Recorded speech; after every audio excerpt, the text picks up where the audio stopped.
Good morning mga kabakyard. So, inuuli na natin itong sweater kelso na stag na ito kasi nanlalaban na. Baka madisgrasya, sayang.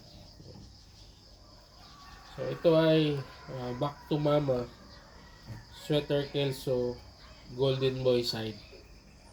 So, magyari, ano to? 3/4 sweater, 1/4 kelso pa rin.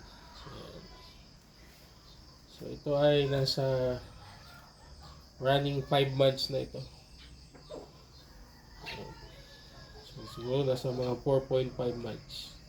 So, mga kabakyard, dun sa mga subscribers natin na nag-avail dun sa ating pahulugan system, ganito kalaki yung i-release natin. Kung sa mga interesado, message lang kayo dun sa aking Facebook account na Amay GY. Ayan. So, marami pa tayong bakanting slot, no? Para sa 2023-2024 breeding season. So, may nakasalang tayo dyan ngayon ng mga sweater kelso. So, ito mga kabakyard, mga subscribers, hindi tayo mahihiyang mag-share nito sa inyo kasi talagang magagandang mga manok. Tsaka maganda yung sukat. And then, talagang may abilidad din kung sumabong. No? Tsaka may record din tayo dyan sa mga bloodline na ito. Sa mga derbies dito sa Davao City, tsaka Davao del Norte. So ito, no? So, sa 4 na buwan na inyong hulugan, meron na kayong ganitong stand.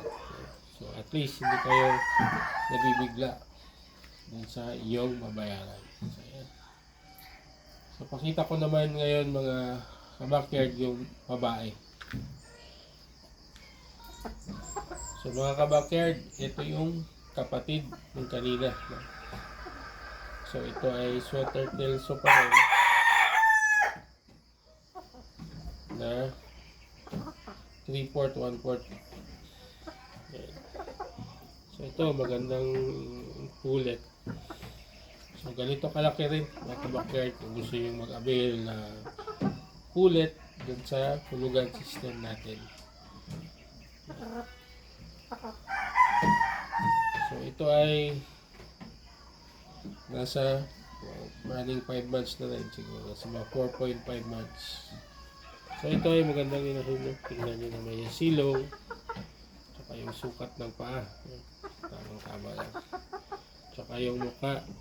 Pandiin. So, ganito lang mga kabakyard. So, kung mga gustong mag-inquire, message lang kayo doon sa aking Facebook account. Ayan. So, hanggang dito na lang muna sa update natin. Magandang umaga sa inyo mga kabakyard.